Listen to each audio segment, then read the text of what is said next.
지난 금요일 설교 제목이 파벌의 본색이었습니다.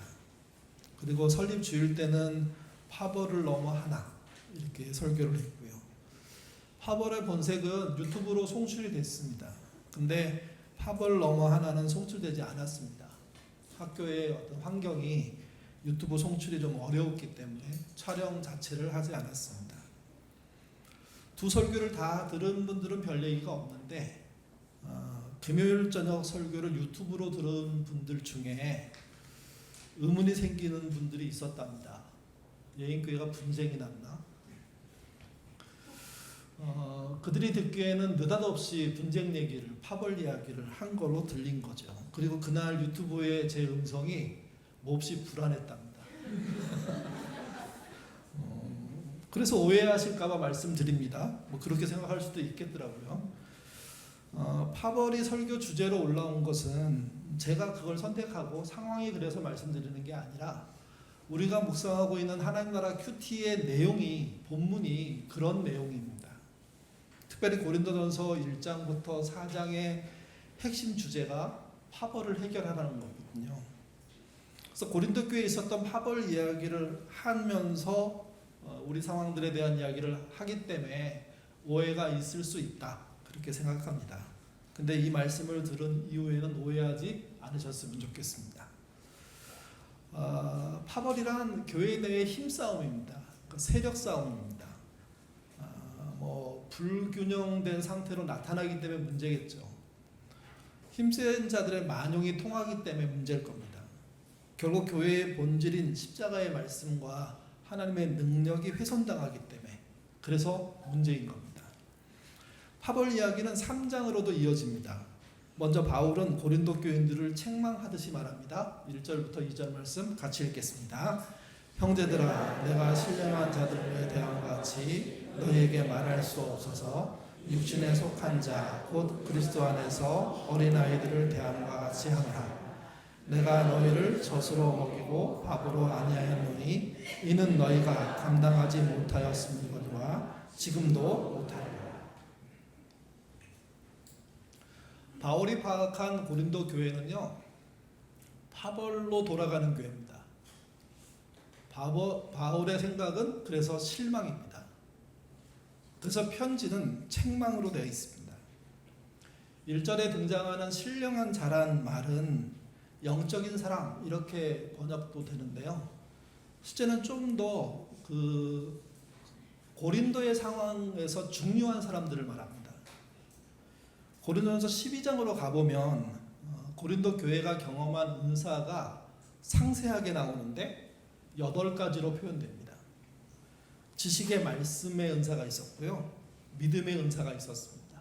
병 고침의 은사가 있었고 능력 행함이라는 은사가 있었습니다.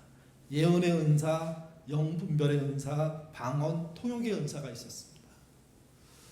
많은 교회가 이런 은사를 체험할 것 같지만 그렇지 못한 경우가 대부분이고 체험한다고 하더라도 방언 정도에서 멈추는 게 일반적입니다. 근데 고린도 교회는 개 교회가 가질 수 있는 영적인 경험이 아주 다이나믹하게 나타나는 교회였고 그것을 고린도 교회 사람들은 체험했던 거죠. 그러니 영적 체험 면에서 하나님의 성령의 역사를 경험한 면에서는 다른 어떤 사람들보다 우월한 위치에 있었습니다. 근데 문제가 생깁니다. 그런 사람들이 파벌지어 싸우고 있는 겁니다. 바울은 그들을 이렇게 표현했습니다. 세상에서는 어른인지 모르겠지만 그리스도 안에서는 유아다, 애기들이다. 생각을 하지 못하는 사람들이다. 그들은 그래서 세상에서 어른들이 먹는 밥을 먹는지는 모르겠지만 교회 안에서는 저 정도를 먹어야 될 인물들이다. 여러분, 이 책망은요 상당히 이렇게 젠틀한 책망이 아닙니다.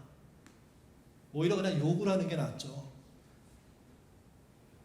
나름 사회적인 경륜과 또 다문화 사회에서 성공한 사람들도 있고 그들이 열심히 교회를 섬기고 있는데 잘못하고 있는 건 편갈라서 섬기는 건데 그것 자체를 놓고 너희들은 세상의 어른인지 모르겠지만 교회에서는 악의에 해당하고 세상에서는 밥 먹는지 모르겠지만 젖 정도 먹는 인생을 살고 있다. 이렇게 얘기하니 아무리 사도지만 바울이지만 편지를 보내면 받는 사람들이 불편하겠죠. 화가 나겠죠. 고린도전서 1장, 2장, 3장, 4장은 그런 내용입니다. 바울은 세상에서 어른이지만 그리스도 안에서 유아로 사는 이들의 이유를 설명합니다. 3절, 4절 말씀 읽겠습니다. 너희는 아직도 육신에 속한 자로다. 너희 가운데 시기와 분쟁이 있으니 어찌 육신에 속한 사람을 따라 행함이 아니리요. 어떤 이는 말하되 나는 바울에게라 하고 다른 이는 나는 아볼로에게라 하니 내가 육의 사람이 아니리요. 3절에 등장하는 시기는 마음의 상태입니다. 분쟁은 행동입니다. 생각한 걸 행동하는 거죠. 분쟁의 실체는 바울 편, 아볼로 편입니다. 주목할 것은 1장 12절에서 파벌이 넷으로 나왔습니다. 바울, 아볼로, 게바, 그리스도. 근데 금방 읽은 3장에서는요. 특별히 금방 읽은 2절 그리고 4절에서는 두 개로 나옵니다. 바울, 아볼로. 그리고 오늘 읽지 않았지만 3장 22절로 가면 셋으로 나옵니다. 바울, 아볼로, 게바. 전에도 말씀드렸지만 이 표현에 의해서 보면 넷은 아닐 가능성이 높다는 겁니다. 셋 이하인데 셋 중에 포함되는 게바라는 이름은 시몬 베드로의 그 번역된 이름이거든요. 그렇기 때문에 시몬 베드로가 고린도 교회에 와서 무슨 영향력을 펼치지 않는 한 파벌이 생기기는 참 어려운데 그런 얘기를 했다는 것은 아마 이런 식의 표현일 거라고 말씀을 드렸습니다. 바울파, 아볼로파 얘기하는데 차라리 12사도의 대표인 게바파를 만들어라. 그게 더 낫다. 그리고 그거보다 더 센 거 있는데 알려줄까? 그게 뭐냐면 그리스도파다.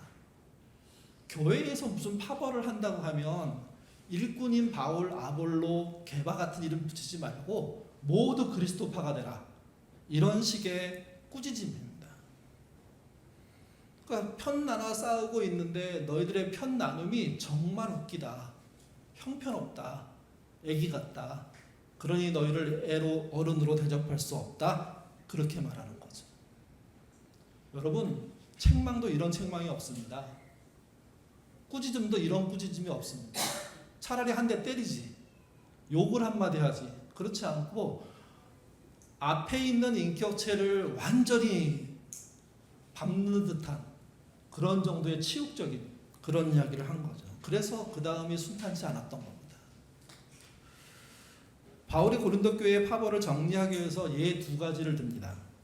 첫 번째는요. 바울과 아볼로는 하나님의 밭의 농사꾼으로서 농사 짓기 위한 일꾼으로 부름받았다는 겁니다. 그러면서 핵심은 그겁니다. 바울도 아볼로도 다른 편 나눠지는 게 아니라 한 편이라는 겁니다. 한 팀이라는 겁니다. 시기만 다르지. 5절부터 9절 상반절 같이 읽겠습니다. 그런즉 아볼로는 무엇이며 바울은 무엇이냐? 그들은 주께서 각각 주신대로 너희로 하여금 믿게 한 사역자들이라. 나는 심었고 아볼로는 물을 주었으되 오직 하나님은 자라게 하셨나니 그런즉 심는 이나 물 짓는 아무것도 아니로되 오직 자라게 하신 이는 하나님뿐이니라. 심는 이와 물 주는 이는 한 가지이나 각각 자기가 일한 대로 자기 상을 받으리라. 우리는 하나님의 동역자들이요 그들은 하나님의 밭이니라. 여기서 우리는 바울과 아볼로를 말합니다. 금방 읽은 5절과 9절에 바울과 아볼로를 표현할 때 사역자 또는 동역자는 말은 쓰거든요. 이거는 이제 교회가 오래 전통이 있으면서 의미를 부여하고 가치를 부여하면서 되게 고귀한 말이 됐습니다. 근데 당시 1세기로 가보면 이 사역자 또 동일한 말인 동역자란 말은요. 일용직 노동자를 말합니다. 밭의 주인이 일꾼이 필요해서 부른 겁니다. 그래서 그 사람은 일용직의 일을 하고 난 다음에 임금을 받은 거죠. 그걸로 종료된 겁니다. 그러니까 우리가 생각하는 것처럼 바울 누구 하면서 그 위대한 분들이 거룩한 일을 했다고 이해는 하지만 실제 성경은 그렇게 쓰고 있는 거 아닙니다. 하나님의 밭에 부름받아서 자기 시간대에 역할을 하고 떠난 사람입니다. 그냥 일꾼, 좀 더 심하게 말하면 일용직 노동자, 종, 거기에 해당하는 사람이 누구냐? 바울과 아볼로라는 거죠. 웃긴 건, 그러니까 그 바울이 보기에 웃긴 건 그런 종들의 줄을 쓴 건 뭐냐는 겁니다. 이렇게 생각할 수 있습니다. 외국인 노동자가 우리나라에 와서 어느 회사에 취직할 수 있죠. 거기에 사장님이 있습니다. 그리고 먼저 온 사람들이 있습니다. 그 중에 영향력이 있는 두 사람이 있다고 칩시다. 한 사람 A, 또 한 사람 B. 실제 월급은 사장님이 주지만, 회사가 주지만 영향력은 누가 행사하냐면 자기를 관리하는 관리자가 행사합니다. 근데 그들도 고용된 일꾼인 겁니다. 어느 쪽에 줄 서서 나름 힘행사하고 그래서 우리가 유리하고 그래서 뭔가 지배하는 것 같은데 사장이 인적 청산을 하면 그냥 끝나는 존재들 아닙니까? 그런 존재의 줄을 서놓고 잘했다고 판단한 것을 보는 바울의 입장이 나는 답답하다 이렇게 말하는 겁니다. 8절에 보시면 상이란 단어가 나옵니다. 우리는 이 상을요 신앙생활 잘하고 난 다음에 천국에 가서 받는 상 그렇게 생각하는 분들 꽤 많거든요. 근데 여기 상은 그런 상이 아니라 보상이란 뜻이고요. 좀 더 구체적으로 말하면 임금을 말합니다. 바울이 일해서 아볼로가 일해서 임금을 이미 받았다는 겁니다. 너희도 교회에서 일하고 있으니 그 임금을 하나님으로부터 받게 될 거라는 겁니다. 그러니까 임금을 이제 받고 이미 떠난 사람들에게 줄 서는 거 그거 너무 웃기지 않니? 그렇게 바울이 말하고 있는 거죠. 두 번째는 앞에는 바울과 아볼로에게 얘기했다면 두 번째는 고린도 교인들에게 말합니다. 고린도 교회 교인 너희들은 교회를 짓는 일꾼이다. 이렇게 얘기합니다. 그들은 뭘 지을까? 교회라고 얘기했죠. 근데 이 이야기가 뒤로 가면 하나님의 집으로 바뀌고 또 뒤로 가면 그것이 성전으로 바뀝니다.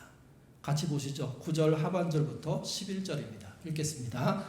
너희는 하나님의 밭이요 하나님의 집이니 내가 주신 하나님의 은혜를 따라 내가 지혜로운 건축자와 같이 터를 닦아두매 다른 이가 그 위에 세운다.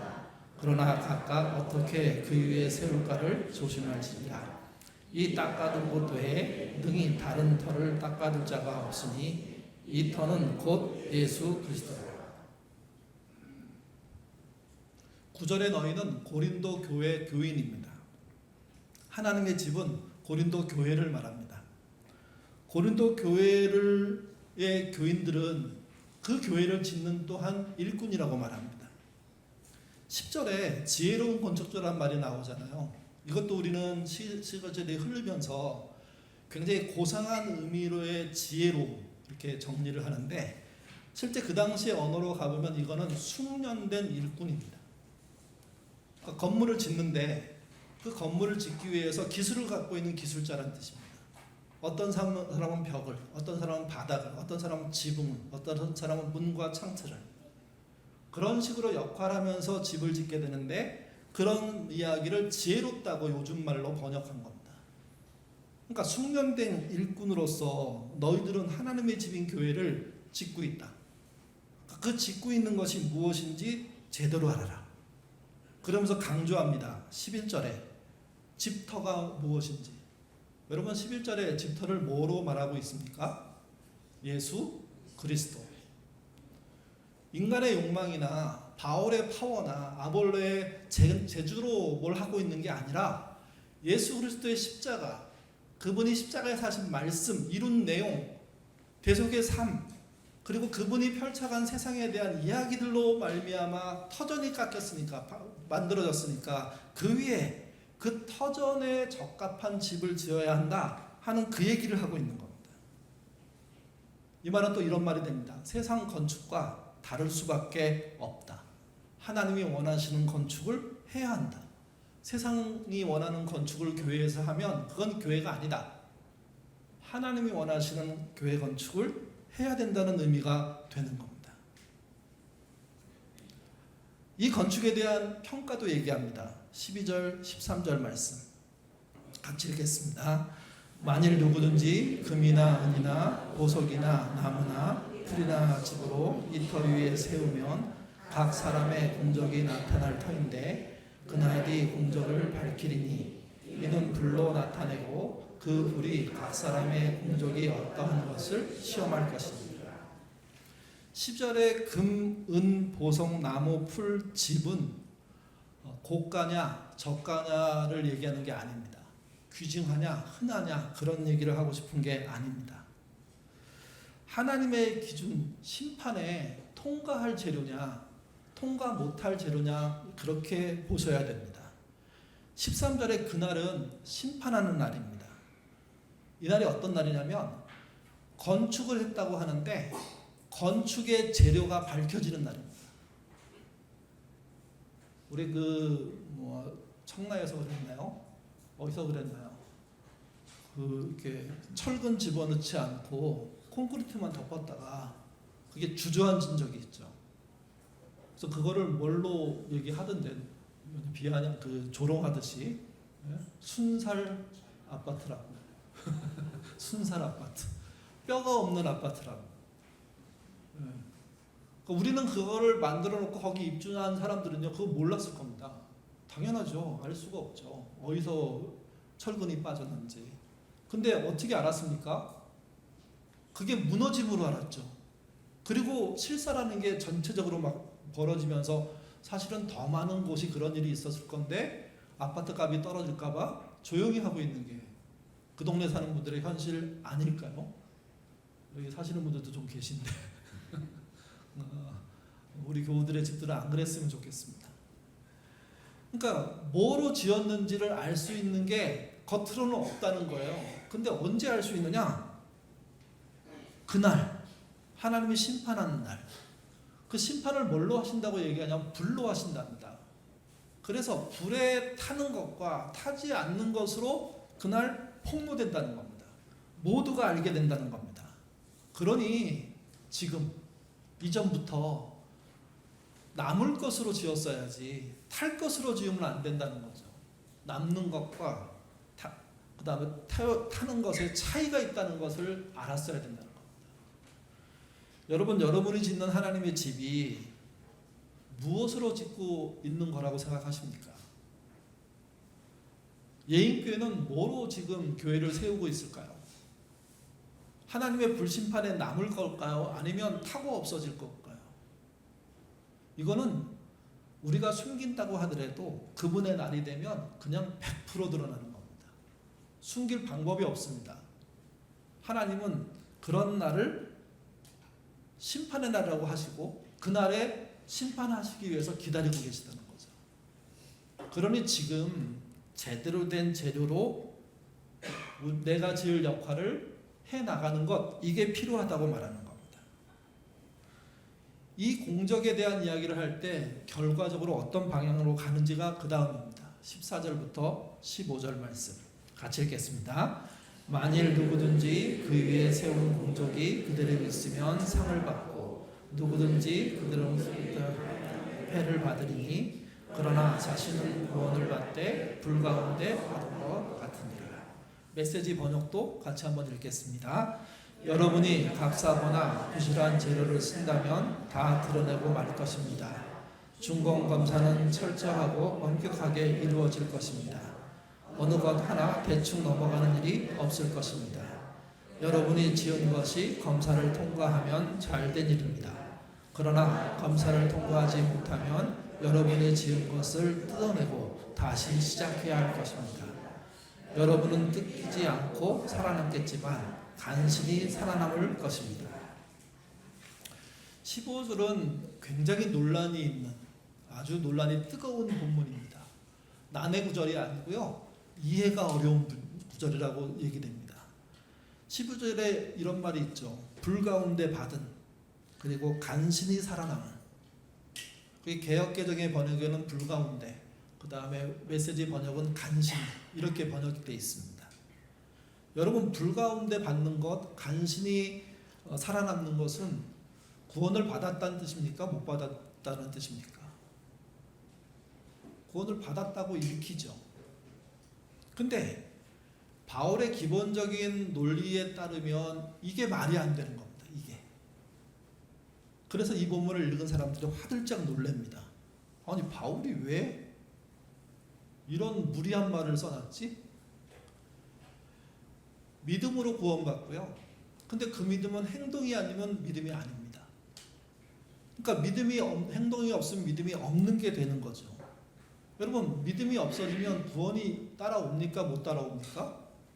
거기에 간신히 구원, 불가운데 구원 이런 건 실제 존재할 수가 없습니다. 논리상. 근데 그런 이야기를 한 것으로 보이는 겁니다. 메시지는 좀 낮게 번역했다고 생각합니다. 뭐라고 얘기했냐면 지은 것을 뜯어내고 다시 시작해야 할 것입니다.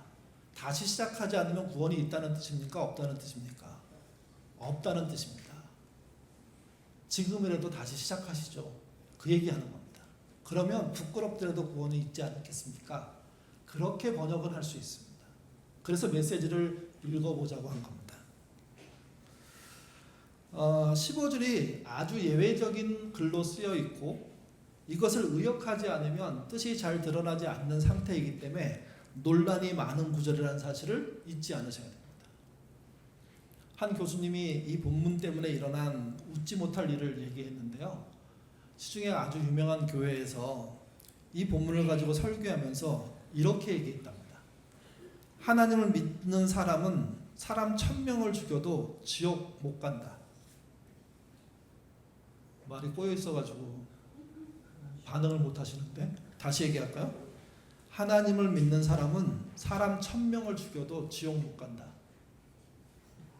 1000명을 죽였어요. 지옥을 못 간대요. 어디 간다는 얘기입니까? 그러면 천국 좀 곤란하지 않을까요? 어떻게 생각하세요? 1000명을 죽인 자가 회개하고 진짜 변화된다면 모르겠지만 1000명을 죽여도 지옥 안 가. 왜 내가 예수 믿었기 때문에 이렇게 말하는 것은 이건 진짜 말로 표현할 수 없이 그분 구속시켜야 돼요. 말 못하게 막아야 돼요. 그 사람이 그 얘기를 하고 난 다음에 한국교회 이 얘기 엄청나게 많이 했습니다. 절대로 믿기만 하면 구원 취소 안 돼. 여러분 히틀러 구원 받았을까요?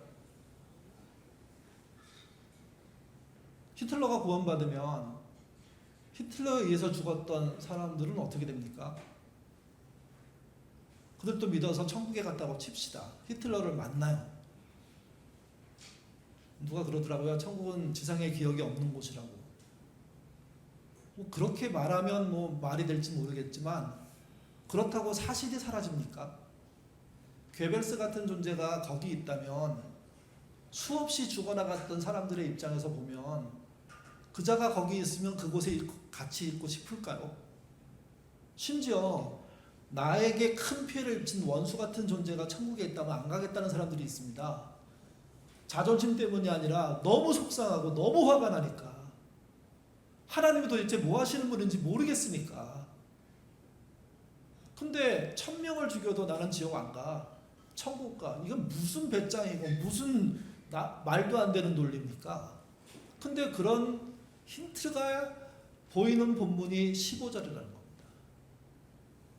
근데 15절은 15절만 읽으면 틈새가 있다고 들리는데 사실은 그 뒤로 넘어가면 좀 다릅니다. 같이 보시죠. 16절, 17절입니다. 읽겠습니다.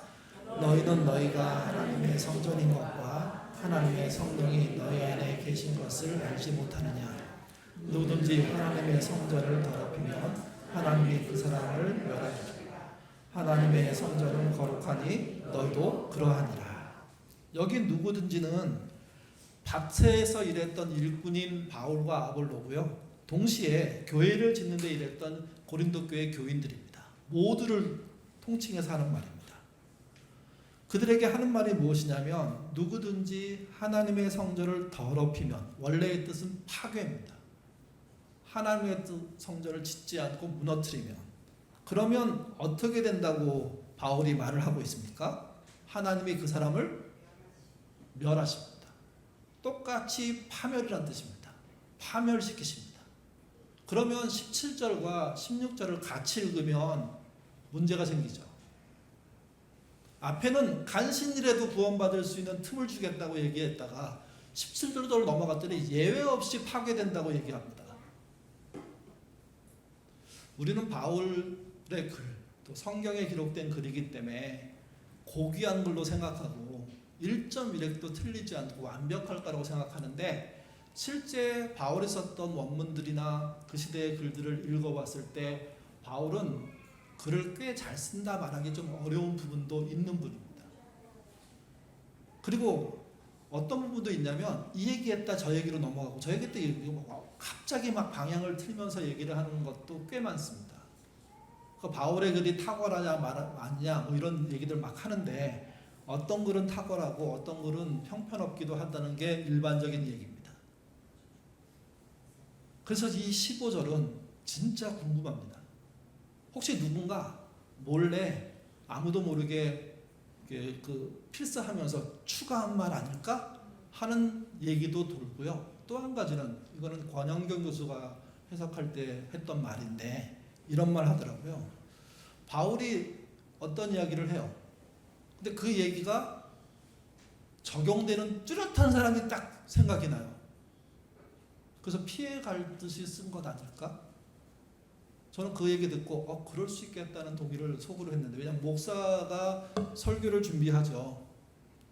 누구한테 걸려도 누구한테 적용돼도 괜찮다는 마음으로 씁니다. 그래서 그래야지만 그래도 나름 객관적인 글이 되니까. 그리고 설교 시간에 씁니다. 그리고 그 대목에 옵니다. 근데 그 대목에 내 마음속에 이야기의 주인공이 될 수 있는 사람이 갑자기 발견이 되면 목사는 어떻게 할까요?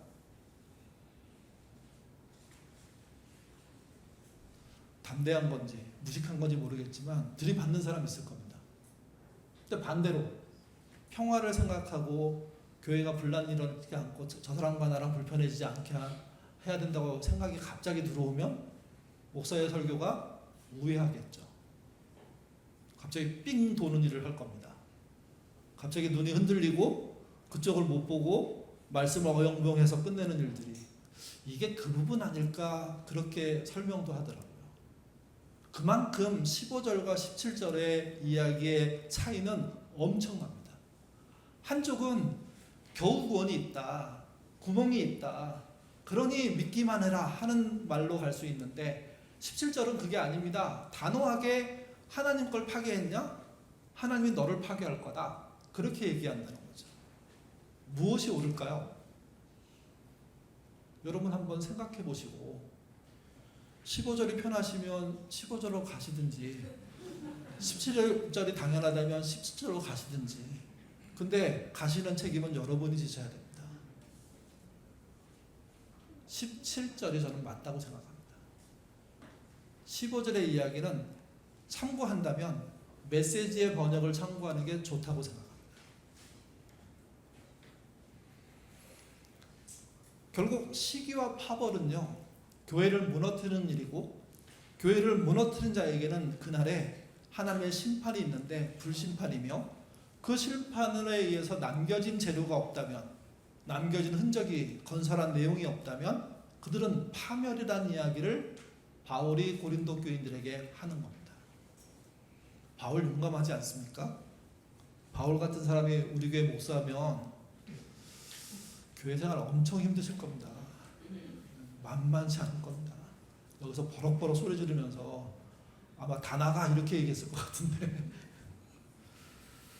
중요한 건 이겁니다. 고린도 시대는 고린도 시대고, 그러면 우리는 이 문제를 어떻게 받아들여야 하느냐 하는 거죠. 오늘날 교회는 어떻게 건축됩니까?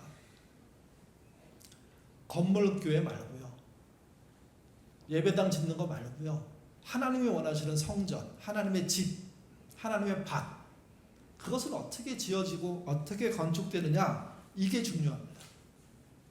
이 장면을 찾을 수 있는 곳은 어디냐면 하나님의 심판을 얘기한 자리입니다. 심판에서 뭘 핵심으로 보시는지, 뭐가 중요하다고 말씀하시는지, 그런 의미에서 여러 군데 있습니다. 그 중에 한 군데가 마태복음 25장의 양과 염소의 비유입니다. 그리고 이 양과 염소의 비유 속에 단어가 반복이 아니고요. 문장이 똑같이 2번 반복되는 데가 있습니다. 그게 제일 중요한 말인데 그게 40절과 45절입니다. 같이 한번 40절 말씀 읽겠습니다. 임금이 대답하여 이르되 내가 진실로 너에게 이르노니 너희가 여기 내 형제 중에 지극히 작은 자 하나에게 한 것이 곧 내게 한 것이라 하고 45절도 똑같이 반복됩니다. 이 말씀을 토대로 한쪽은 그분의 잔치에, 그분의 나라에, 그분의 백성으로, 한쪽은 어두운 곳으로, 빠르게 말하면 지옥으로 이렇게 갈립니다. 이 갈리는 기준이 뭡니까? 지극히 작은 자에게 뭘 했느냐? 여러분 오해하지 마십시오. 지극히 작은 자에 대한 어떤 생각을 했느냐가 아닙니다. 생각은 점수를 안 줍니다. 실천이 아니기 때문에. 실천을 한다면 진짜 뭐 했느냐? 지극히 작은 자가 너 앞에 나타났을 때, 교회 앞에 나타났을 때, 교회는, 신자는 뭘 했냐는 겁니다. 지금 현대사회에서 지극히 작은 자가 누굴까요? 당연히 가난하고 아픈 사람들이죠. 궁지에 몰린 사람들입니다. 금융자본 시대에 살고 있는 우리 입장에서는요, 신용불량자, 그들이 지극히 작은 자 아닐까요? 이 땅에 신용불량자로 살아가는 사람이 수백만이랍니다. 새 정부가 선거 때 얘기했던 것처럼, 공약으로 말했던 것처럼 비탄감을 얘기하고 있습니다. 그리고 첫 번째 정책을 내놨습니다. 5천만 원 이하 채무자, 7년 이상 신용불량 상태에 있는 사람, 그런 국민 113명에게 채무 면제를 해주겠다. 그래서 그걸 논의 중에 있답니다. 그러자 당연히 나오는 말이 있죠. 도덕적인 해이, 무임승차. 신문마다 빚내고 버티면 나라가 해결해 준다. 근데 대통령이 한 말이 있죠. 여러분, 신용불량자로, 금융에서 열애된 자로 7년 동안 살아보셨냐고. 1년이라도 살아보셨냐고. 그게 얼마나 고통스러운지 아시냐고.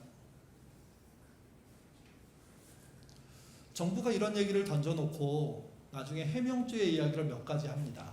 그 중에 하나가 정부의 탕감 정책은 어디로부터 나왔는지 힌트 하나를 줬습니다. 그리고 이렇게 말했습니다. 성경의 주빌리라고. 거기로부터 나왔다. 그게 이번 정책의 모티브라고. 주빌리가 뭘까요? 히브리어는 요벨이란 말이고요. 안식년이 7년인데 7년이 7번 되면 49년이 되잖아요.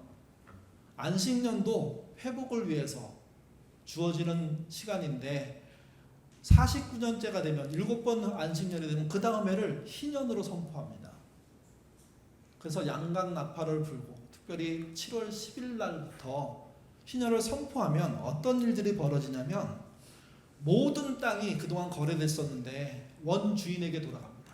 이유 없이. 원주인은 50년째 자기 땅으로 다 회복합니다. 또 모든 빚이 탕감됩니다. 못 갚은 빚이 채무가 중단되고 채무에 대한 이야기를 할 수가 없습니다. 그냥 사라지는 겁니다. 노예인은 자유인이 됩니다. 집으로 돌아갑니다. 그러니까 얼마나 힘들면 자기 몸을 팔았을까요? 근데 그게 원상복귀 되는 것, 원치 않은 것, 이게 희년입니다. 다시 시작할 수 있는 사회, 그게 희년 사회입니다. 이번 탕감의 정책의 모티브가 성경의 희년이랍니다.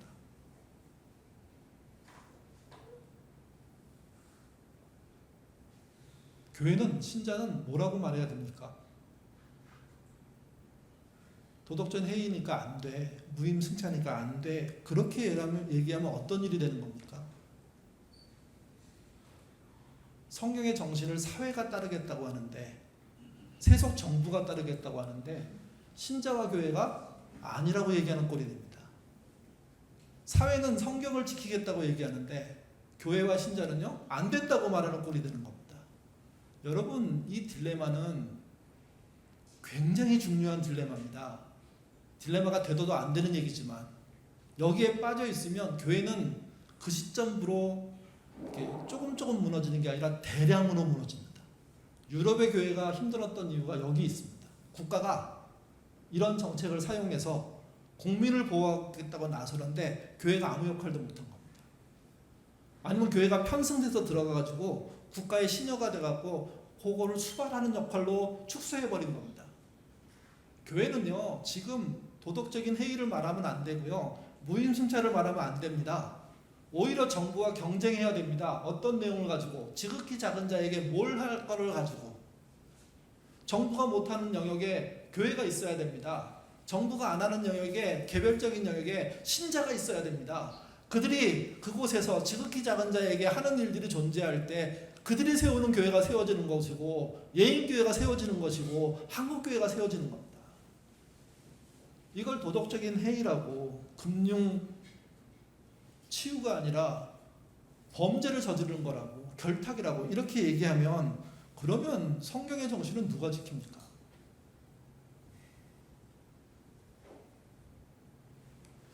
금융연체자, 신용불량자들은요 그게 확정되는 순간부터 법적으로, 금융적으로, 사회적으로 처벌받습니다. 처벌을 안 받는 게 아닙니다. 신용불량자는 이미 월급이 차압당하지 않습니까? 자기 이름의 통장 개설하는 것도 제재받습니다. 금융거래 중단됩니다. 빚을 낼 수가 없습니다. 그러니 우리나라에서 빚내서 집 사는 이 시국에 참여조차도 불가능합니다. 이게 고통이 아니고, 이게 처벌이 아니고, 이게 뭡니까? 근데 그것을 무려 7년 동안 했다고 하면 기업의 총수들이 수천억 원을 해먹고 난 다음에 7년 감옥에 있는 분 봤습니까? 가난한 사람들에게는 그렇게 냉정하게 처벌하면서 그들에게는 그냥 순식간에 흘러덩 넘어가게 해서 그냥 자유를 주는 그런 형태에 대해서 할 말이 없는 사회가 되는 겁니다.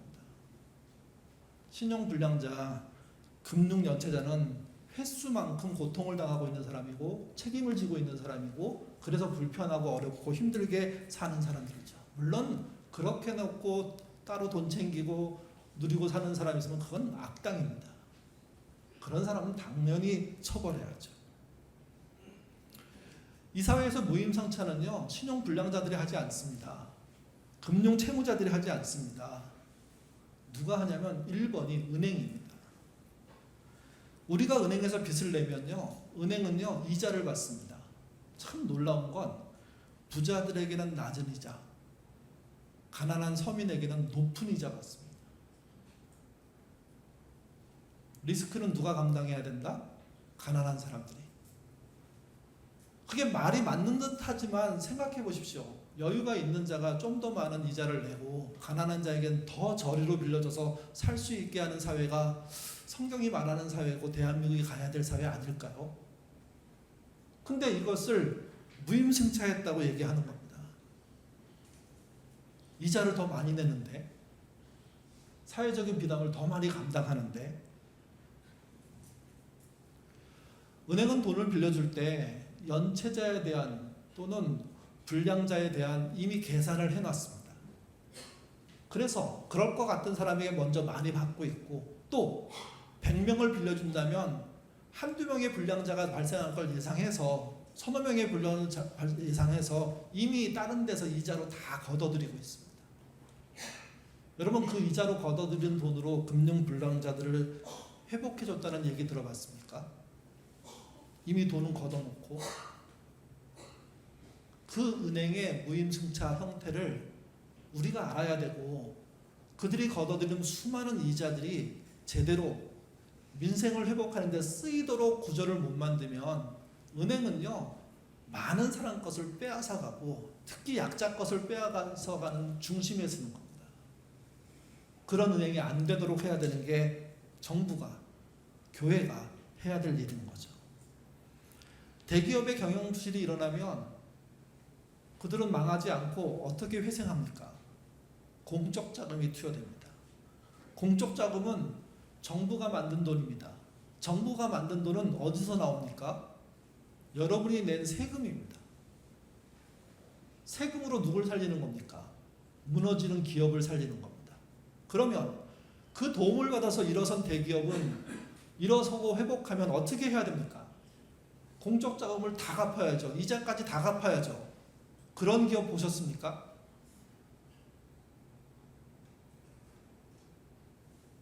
거기가 무임승차입니다.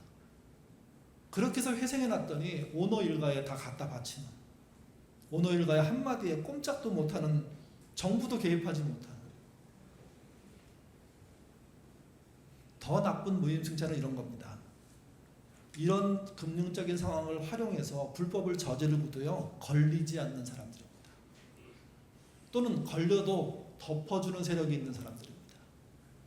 이들이 낭비한 돈, 정부의 돈이 가난한 사람들이 어렵게 삶을 살다가 무너진 그 비용보다 훨씬 몇 배 큽니다.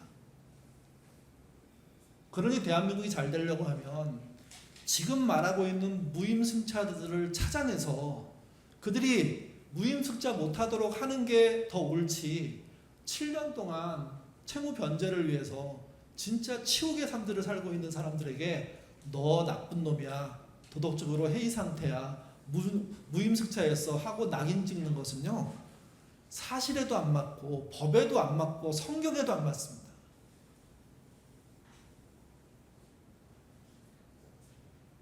파벌의 문제에 빠지면 이런 본질의 문제를 해결할 수가 없습니다. 그러니 교회는 파벌로 가면 안 됩니다.